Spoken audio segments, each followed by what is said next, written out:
Hello everybody, I know I'm finally back here to talk about more mangas, and of course since we've been touching on so many different broad, very popular, well-known mangas: Naruto, Bleach, My Hero Academia, Death Note, One Punch Man.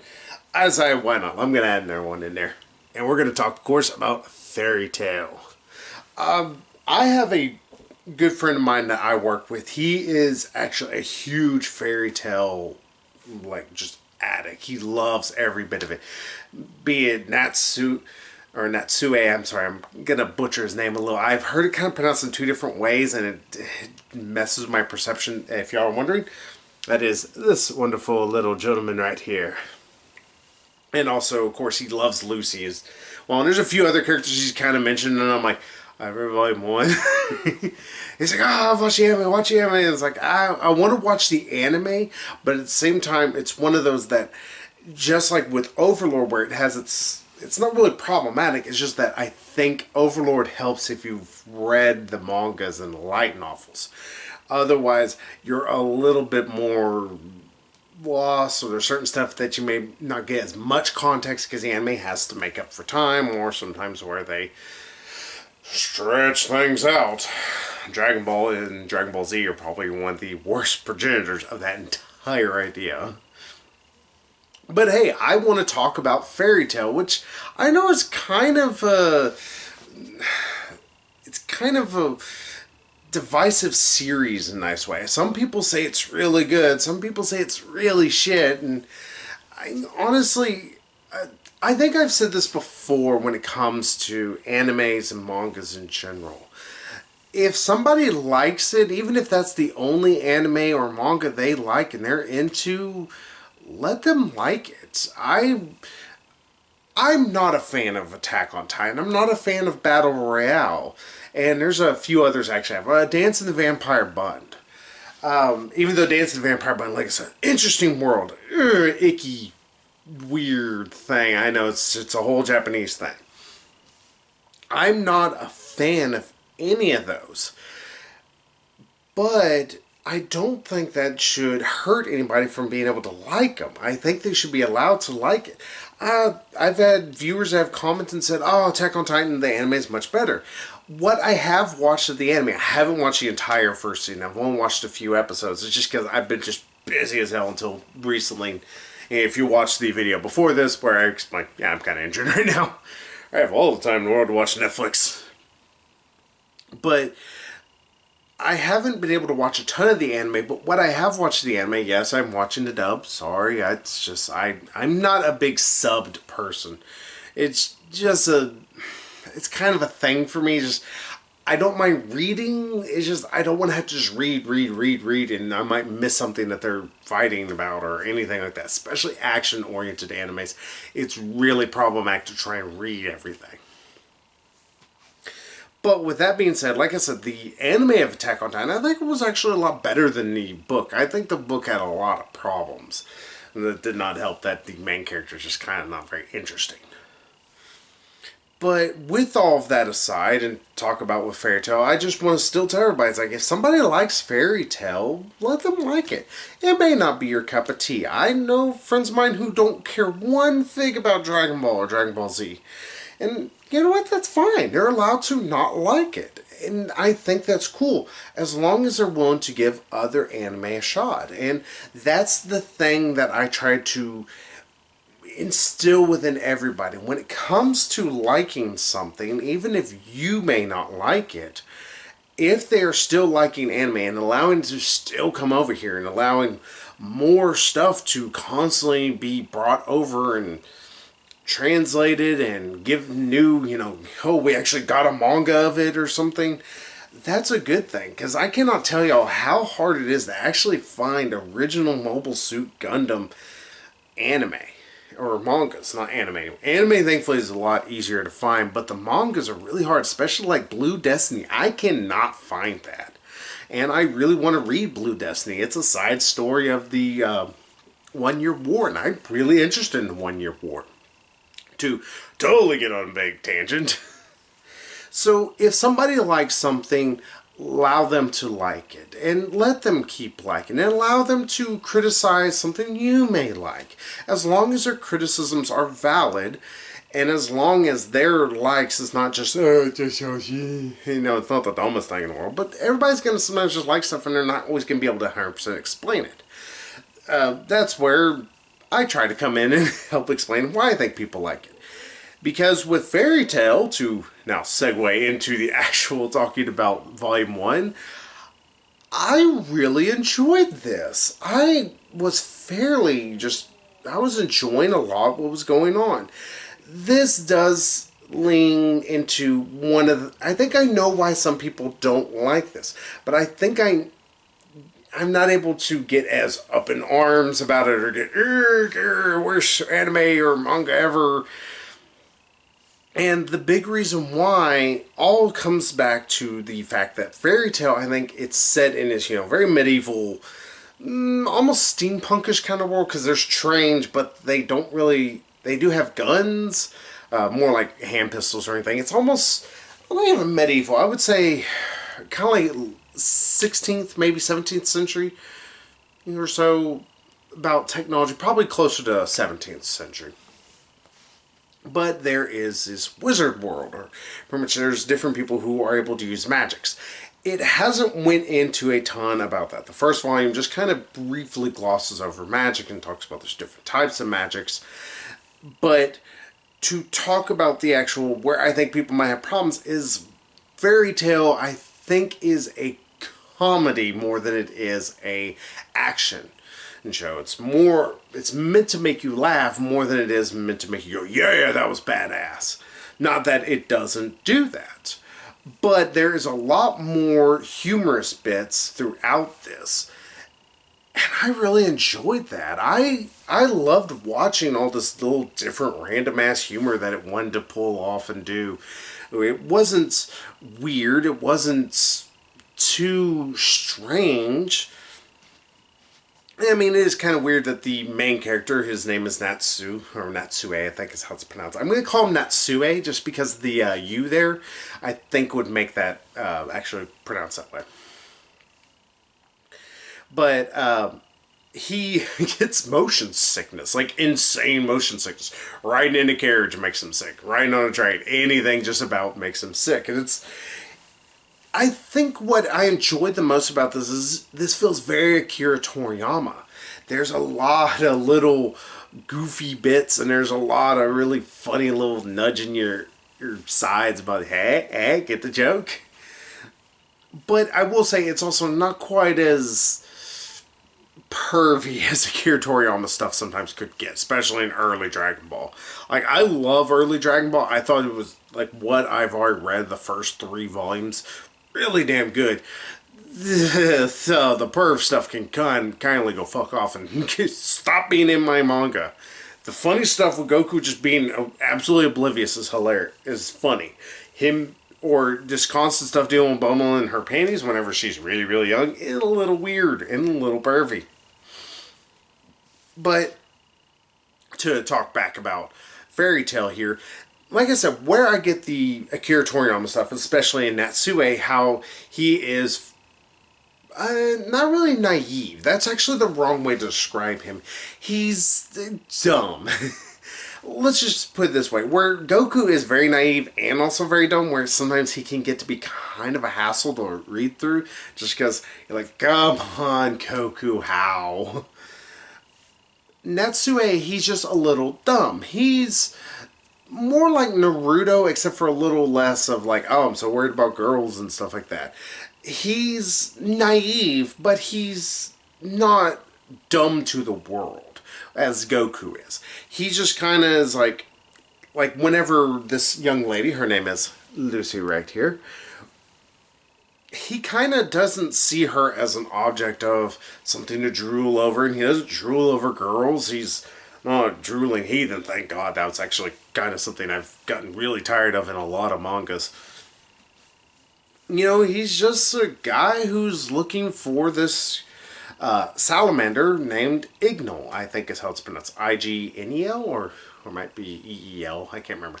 But salamander, actually, dragon. It's the dragon who raised him, which it shows this, and kind of, it's like, oh, that's actually kind of a sweet thing. You realize like he's just trying to find him. It might be him, might be her, I don't know. And that's how Natsue got his fire breathing, or fire powers. Pretty much he's able to actually consume fire. And that's kind of unique right there. And it leads to some funny little bits. Like at one point, the young lady who we learn she is a celestial, or she's able to tap into celestial magic. Sorry, I said that wrong. Nice way to think of it, if y'all have ever played Final Fantasy, she's your summoner. She can summon forth beasts to help fight with her and different things. And it's like, alright, this is going to lead to some really interesting fights, I know, later on. And already they have introduced, like, oh, she's able to tap into some of the, how they describe them? The pretty much horoscope, like Sagittarius, Taurus. I want to say she's got Aquarius, Cancer, Taurus, and someone else. I can't remember. But yeah, she kind of also describes in the final volume, or the final chapter, how she is able to make contracts with them. Because you have to make a contract with them. It's sort of like the Aeons from Final Fantasy X. And just to let y'all know, I really love the Aeons from Final Fantasy X. I especially love how they integrated them into battles. That was so fucking cool. Especially whenever you got Bahamut really fucking big and powerful, and you're just like, I fuck up all your shit. Sorry, I was such a nerd. I purposely got all the Aeons as powerful as possible and just wiped the floor with everything, and that made that final bit really damn hard, actually. But yeah, Lucy, she is a young wizard, or wizard, which we'll call her a wizard, because they keep referring everybody as wizards, which I actually like that there's no, for lack of a better way to put it, there's no sexualizing of the term. Not that there is a sexualizing, but more of putting a gender role upon the term. It's like everybody's who is able to use magic is a wizard of a sort. There is also a brief instance of a few characters that were like, alright, this is going to be interesting. Insertion of a group of people who are eventually going to become like friends, frenemies, stuff like that.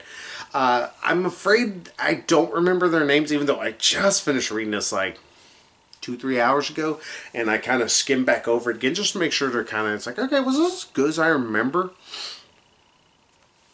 And yeah, they're kind of forgettable in the first bit, but to be fair, this whole first volume is meant to focus on Lucy and Natsue. I'm going to keep pronouncing his name in different ways. I'm dumb, sorry. But, and their little chemistry, their little banter, it's awesome. It's actually really enjoyable watching them just kind of bicker at each other in fun ways. And just say chemistry, I mean more in like a friendship way, especially considering how Natsue sees her. You know, he sees her as, you know, the friend. He doesn't, again, that's one of the things I'm actually really liking about his character. Where Goku, it was just simple naivete. Here, it's actually a guy who kind of, he's like, alright, I respect your magic or something. It's like, okay, that's pretty neat. I like that, especially considering you have two very distinct different kinds of wizards, that how they use their magic. One pretty much summons up creatures to fight on her behalf. The other one does it with his own fists. And that's another thing I will have to say. It's like when there is action, we'll say the first volume here, it's a little lighter in terms of action, but that's okay. This does not need to be just filled with action, action, action, action. That's fine. It's perfectly fine. I'm more than happy to put up with this being a little lighter on the action. It's really good. It feels like it flows really well, and on top of everything, it looks beautiful. Again, to compare to Akira Toriyama, there's a lot of really detailed character designs. There's detailed fight choreography, everything. This all feels like a labor of love. This feels like whoever, you know, the writer of this, I'm sorry, I'm not going to pronounce your name, not because I don't want to give you credit, but because I'm dumb and American and I cannot pronounce names to save my life. I'm lucky I can pronounce American names, y'all. But yeah, you can actually see it's like, all right, they really worked through this, and they decided to, one, build an interesting world. At least interesting to me. I will admit that I don't think everybody's gonna love this, but I think there's a pretty good little audience I think that would enjoy this. But not only that, but there's also interesting characters that are put in this world. There is pretty much this instance of believing that, or you kind of see at the beginning and the end, that there might be this one uber powerful guild that's, for lack of a better way to put it, maybe kind of monitoring Fairy Tail. That Fairy Tail is a guild. If y'all are wondering what a guild is, think exactly like the Mages Guild from Elder Scrolls. In fact, I wouldn't be surprised if a lot of what has happened in Fairy Tail is thanks to other different mediums, be it Dragon Ball with how Goku is, comparing him to Natsue. The Celestials, maybe Aeons from Final Fantasy X, and also guilds, things similar to that of what you would see in the Elder Scroll games. But that's the thing, it's like, it obviously has some, nicest way to put it, it has some homages, but it never feels like it's ripping them off, which is always a good thing to me. It's like, I like that, okay, I could see the connections, but it doesn't feel like, oh, get it? We are totally Dragon Ball. We're not. And I can't help it. I enjoyed the hell out of myself the whole time. I really loved this first volume. I thought this was a lot of fun. I'm looking forward to picking up more. I'm going to pick up the next few volumes as soon as I can. Well, as soon as I can walk easier without being in a ton of pain. So, should you go pick this up? Those who might have been on the fence about it have heard, no, this isn't very good, no. I will say, if you are a big lover of, like I said, Akira Toriyama's work, especially his older work, or maybe even like his kind of middle kind of work, or you really enjoyed some of the more goofier parts of Inuyasha, I think you're going to enjoy this. Now, if you want a super serious story, this isn't going to be 100% for you. But I'm fine with my stories not taking themselves always super seriously. It takes itself seriously enough that it gets the point by. I get the message. I get what's going on. But it never feels like everybody's just completely taking these situations completely, and which is part of the issue. I think that Akira Toriyama did fall into some of his pratfalls. This doesn't do anywhere near as much. Like, it feels like characters are, this is a situation I got to deal with. It's going to be a little bit harder. I can't just fail or anything like that. And there's, like I said, there's some good parts in this entire thing. There's actually some good human parts. Seeing how Natsue has to deal with pretty much a monkey werewolf, or I guess you could call it a weremonkey, in a fashion of speaking. And I will not try to ruin that bit, because, like I said, there's actually a really good character bit, and it kind of sets up Natsue's character, especially in terms of the compassion he has. That it was like, alright, I really was not expecting this to actually go that well. Just because most of the book's been kind of goofy, but that's the one thing I like. When Natsue's, he's like, alright, shit's getting serious, I'm gonna let shit get serious. So, yeah, I give this a whole lot of thumbs up. If you like Overlord as well, I would say pick it up. It's not like Overlord. It's a lot goofier than Overlord is. But whenever there's, like, the artwork alone, I want to see if I can show you one of the better little bits here and there. So I'm trying to find a really good fight scene. But I just want to show you, it's like this part right here, this entire, like, one page, you could see all this movement, all this, action actually happening. And it doesn't feel too cluttered. Something that Sayubusa, I think, always has a problem with. It's just a little too much going on where you're like, I don't know what's happening. In fact, I have to reread over the third volume because I've read it again, I've read it like a third time, and I'm like, I still don't know half what happens. I can't tell. I'm thinking about picking up a digital copy just so that way I could see everything a little bit more clear, because there's like stuff in the middle, and I'm like, I don't want to stretch this too far. I can't tell what's happening. So, yeah, I give Fairy Tail a huge prop. If you want to get into a really good, kind of long running manga that has a lot of comedy, but also a lot of really good action and some actually surprisingly decent and really well done character bits, pick it up. It's well worth it. Well, I think I'm going to let that be, and I think we need to talk about what has appeared on my shirt here and give a reason why I keep getting all these shirts. So until then, y'all, I'll see y'all in a few minutes. Bye-bye.